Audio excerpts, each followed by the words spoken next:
Good morning दोस्तों, आज हम देखेंगे सीटिंग अरेंजमेंट। देखिए बिहार बीएड एंट्रेंस एग्जाम में क्या करता है, आपको एक साल अल्टरनेट के बाद या तो ब्लड रिलेशन पूछेगा या तो आपसे पूछेगा सीटिंग अरेंजमेंट। कहेगा कि एक वृत्त है, A B C D E F 6 व्यक्ति हैं, या तो वृत्त के केंद्र की ओर, अधिकांश टाइम पूछेगा, बोलेगा कि वृत्त के केंद्र की ओर मुख करके बैठा हुआ है। तो और उसके बाद कुछ बात बता देगा, उसके बाद और उससे रिलेटेड 5 प्रश्न दे देगा। बहुत ही इजी क्वेश्चन है। इसका हम सबसे तरीका देखते हैं और इसका क्या बनाने का ट्रिक है जिससे आप आसानी से 5 नंबर ला सकें। चलिए शुरू करते हैं लेक्चर को। देखिए इसका 2 स्थिति होता है। पहला स्थिति होगा जब वृत्त के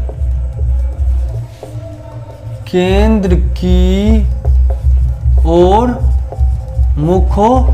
दूसरा स्थिति होगा जब वृत्त के केंद्र के विपरीत और मुख है। एक मिनट रुकिएगा, दरवाजा लगा देते हैं क्योंकि आवाज बहुत बाहर से आएगा। अब देखिए बस आई आप इस बात वहीं पे समझ लीजिए, आप आराम से बना सकते हैं। देखिए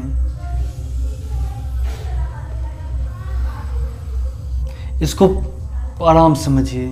ये वृत्त का केंद्र है, कह रहा है कि मतलब देखिए अगर मान चले कोई आदमी बैठा हुआ है, ये इसका मुंडी है, मुख है, मुंह है, तो ये क्या हुआ, इस साइड अगर ऐसे बैठ गया, आदमी का मुख किधर है, वृत्त के केंद्र की तरफ। अगर कोई आदमी यहाँ पे बैठा हुआ है तो ये देखिए इसका मुख हो गया, तो ये वृत्त के केंद्र की तरफ हो गया।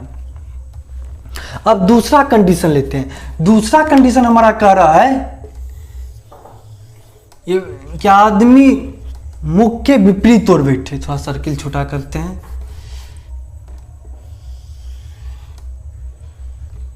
मतलब ये कहने का मतलब हो गया कि देखिए ऐसे अगर ऐसे बैठे तो ये 2 कंडीशन हो गया। अब पहला कंडीशन को समझते हैं।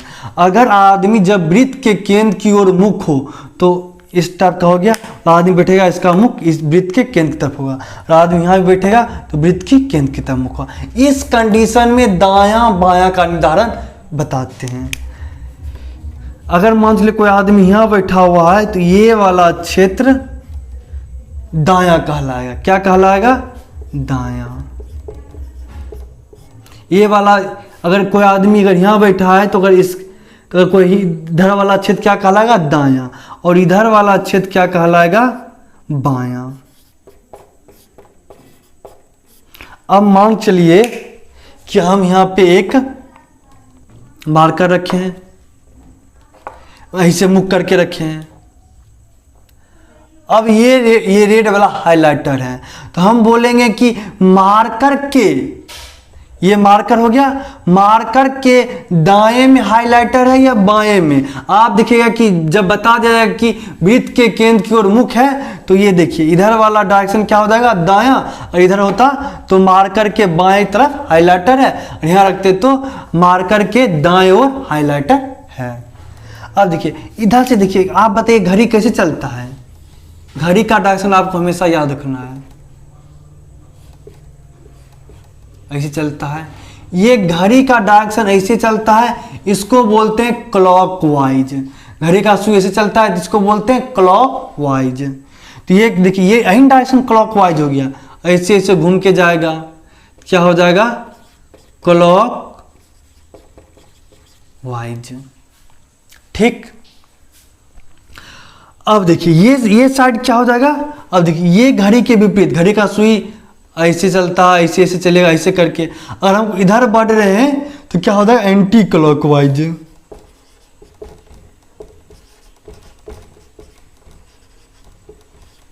अब देखिए हम क्या सीखे कि जब वृत्त के केंद्र की ओर कोई आदमी मुख करके बैठेगा तो इसके एंटी क्लॉकवाइज में, इस डायरेक्शन में क्या होगा? दायां साइड। और अगर मान लीजिए कोई आदमी अगर यहाँ पे बैठा हुआ है, चलिए यहाँ पे मान लेते हैं। तो इस वाला क्षेत्र क्या कहलाएगा, इसके इधर कोई बैठेगा दायां बोलेंगे और इस साइड को इधर बैठेगा तो बायां बोलेंगे। देख रहे हैं, ये क्लॉकवाइज डायरेक्शन हो गया, घड़ी की सुई इस तरह चलती है। और अगर इस तरह जाएंगे तो घड़ी की विपरीत दिशा हो जाएगी, एंटी क्लॉकवाइज हो जाएगी, तो ये इसका दायां क्षेत्र कहलाएगा। अब देखिए, लेकिन अधिकांश क्वेश्चन इसी से पूछता है, अगर मान चलिए कभी पूछ दे जब वृत्त के केंद्र की विपरीत और मुख हो, मतलब इस तरफ हो। अब देखिए, देख रहे हैं डायरेक्शन चेंज हो गया, तब क्या हो जाएगा कि ये वाला एंटी क्लॉकवाइज हो जाएगा, एंटी क्लॉक हो जाएगा बायां साइड और ये हो जाएगा दायां साइड। कब, जब कोई आदमी यहां पे बैठा हुआ, यही आपका मेन जान है। तो अधिकांश क्वेश्चन इससे आता है, इस बात को भी समझ गए होंगे। तो ऐसा कीजिए, पहले आप इसको नोट कर लीजिए पॉज करके, फिर हम इसमें तो और क्लियरिफाई कर देंगे, जिससे कि आगे का लेक्चर आपको बहुत आसानी से क्वेश्चन बने। मेन जान है, इसको समझ लीजिए तो आपका क्वेश्चन आसानी से बनेगा, इसलिए घबराना नहीं है। चलिए पॉज, स्क्रीनशॉट लीजिए, पॉज कर लीजिए, ठीक है। हम इधर वाला साइड को मिटाएंगे।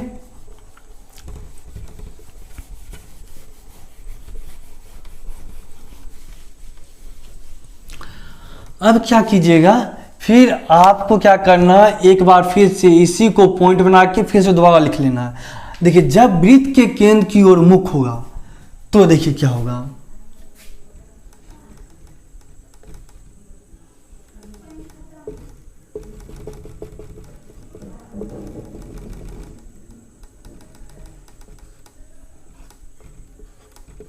आप ही बताइए। ये देखिए किस साइड क्या बता रहा है। अगर कोई आदमी यहां बैठा है तो इसका बायां साइड इस तरह का होगा, ठीक। हम सिर्फ बायां साइड का बात करें। अगर कोई आदमी यहां बैठा हुआ है तो क्या देखना है, घड़ी के क्लॉकवाइज देखना है। अगर बी बैठा है, अगर सी यहाँ है तो बी के बाएं साइड में सी होगा, क्योंकि ये घड़ी के डायरेक्शन में है।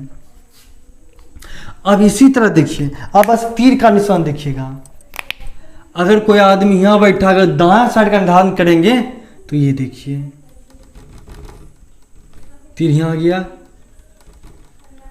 अगर कोई आदमी यहां बैठा है तो इसका दाएं साइड क्या होगा, इधर हो जाएगा। ये तो सर्किल के भी रूप में समझा देते हैं आपको। देखिए, कोई आदमी अगर यहां बैठा है, सर्किल ले लेते हैं, कोई आदमी यहां बैठा है तो इसका अगर वृत्त के केंद्र की ओर मुख होगा, तब इसी केस में चल रहे हैं, तो इसका दायां साइड क्या हो जाएगा, ये इससे करके दायां साइड आएगा। अगर कोई आदमी यहाँ बैठा हुआ है तो इसका दायां क्षेत्र क्या होगा, ये वाला हो जाएगा। अगर कोई आदमी यहाँ बैठा है तो इसका दायां भाग इधर होगा। कोई आदमी यहाँ बैठा है, दायां साइड देखिए, एंटी क्लॉकवाइज, घड़ी के विपरीत दिशा में दायां साइड घूम रहा है, दायां भाग। अब देखिए, इसी तरह से बायां भाग समझाते हैं। अगर कोई आदमी, सर्किल थोड़ा सा, कोई आदमी यहां बैठा, अगर बायां साइड देखेंगे, जब वृत्त के केंद्र की ओर मुख करके बैठा है, इसका बायां साइड ये हो जाएगा। घड़ी की देखें, घड़ी की दिशा में, घड़ी ऐसे ही चलता है। अगर कोई आदमी यहां बैठा है, इसका बायां साइड ये हो जाएगा। कोई आदमी यहां बैठा है, घड़ी के सुई के दिशा में, ये बायां साइड है। आप इस पूरा चीज को एक बार फिर से उतार लीजिए, एरो को ध्यान में रखिएगा, आपसे क्वेश्चन एकदम इजी फटाफट वे में बनेगा। इसको नोट कीजिए या स्क्रीनशॉट ले लीजिए, ठीक। अब आपको क्वेश्चन करवाते हैं। चलिए, अब हम एक प्रश्न लेते हैं। प्रश्न लिखा हुआ है, इसके साथ 5 प्रश्न दिया हुआ है। जैसे एक प्रश्न दिया हुआ था कि विजय के बाईं ओर कौन है, विजय और सुधीर के बीच कौन होगा, अमर और राकेश के बीच में कौन हो गया। ये सब क्वेश्चन इस तरह का 5 प्रश्न पूछेगा और बहुत ही आसानी से आप इसे बना सकते हैं। आपको सबसे पहले ऐसे प्रश्न चेक करना है कि वृत्त के केंद्र की ओर मुख है या वृत्त के केंद्र के विपरीत ओर मुख है। इसमें देखिए लिखा हुआ, एक वृत्त में केंद्र की ओर मुख करके बैठा हुआ है। मतलब हम कहानी समझ गए। कहानी ये होगा कि एक सर्किल बन गया,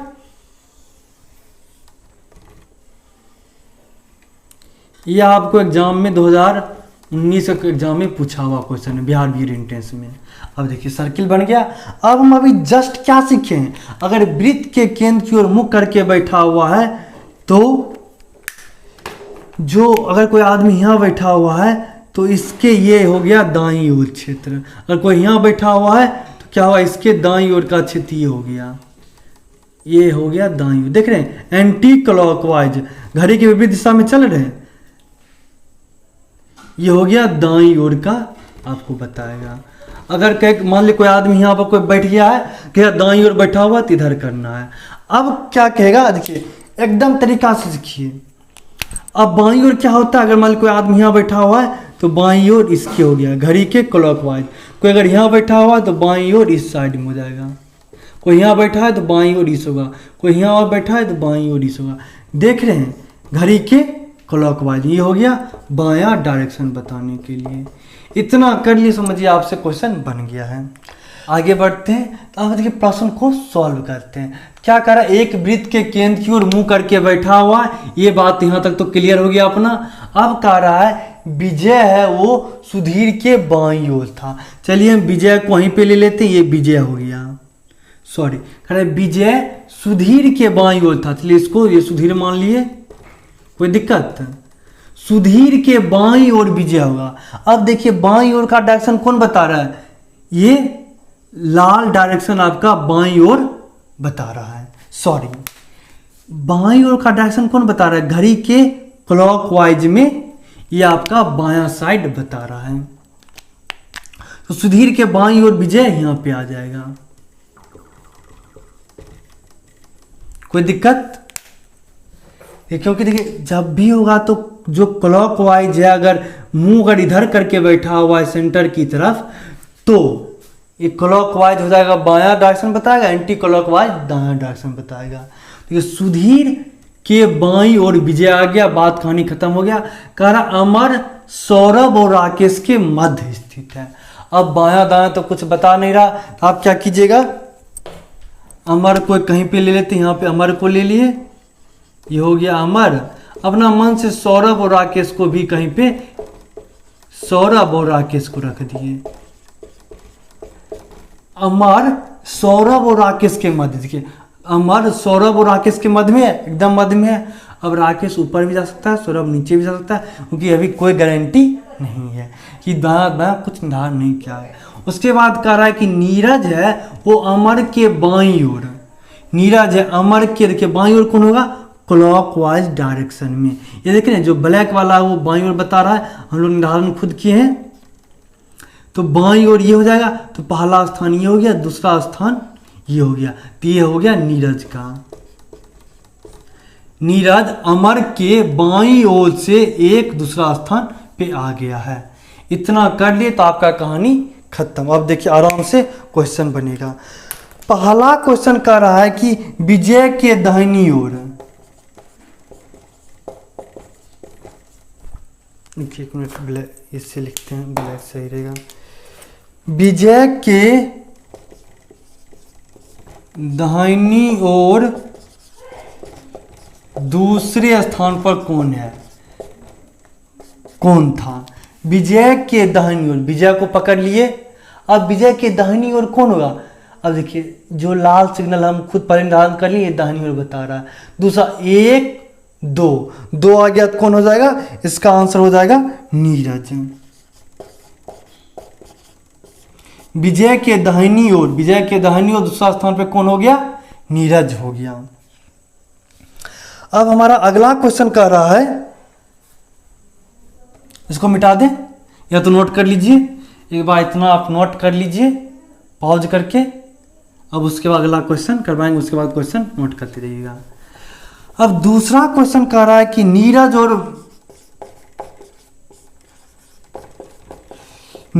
और विजय के मध्य, नीरज और विजय के मध्य कौन है।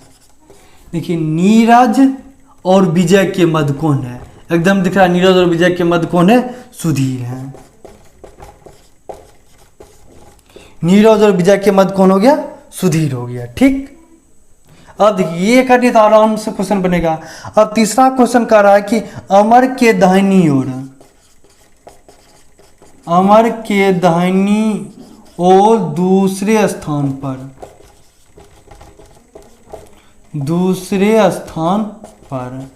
अमर है।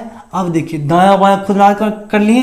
वैसे भी क्या कर, जब मुख की ओर केंद्र करके बैठा रहेगा वृत्त के केंद्र की तरफ, तो जो एंटी क्लॉकवाइज होगा वो दायां बताएगा, जो क्लॉकवाइज डायरेक्शन होगा बायां बताएगा। तो कह रहा है क्या कर, अमर के दाहिनी ओर, अमर के दाहिनी ओर दूसरा स्थान पे कौन हो गया? दूसरा स्थान पे देखिए अमर यहाँ पे है, पहला स्थान, दूसरा स्थान, दाएं ओर कौन हो गया? विजय हो गया। ठीक, इस दो क्वेश्चन को भी नोट कर लीजिए।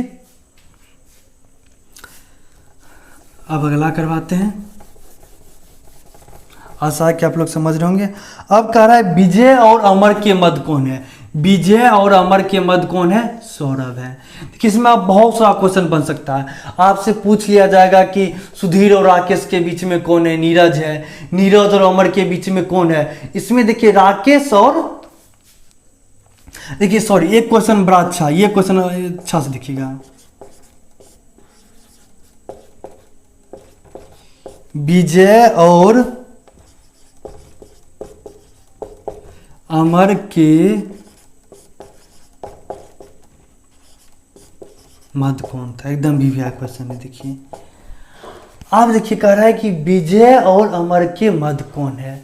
आपको पता है कि यहाँ पे अमर, ये अमर सौरभ और राकेश के मध्य था। यहाँ पे दोनों का डायरेक्शन डिसाइड नहीं किया गया। हो सकता था राकेश यहाँ आ सकता था, सौरभ यहाँ आ सकता था। तो ऑप्शन देखिए बड़ा अच्छा सोच के दिया था। ये ऑप्शन दे दिया था सौरभ या नीरज। दूसरा ऑप्शन दे दिया था सौरभ। तीसरा ऑप्शन दे दिया था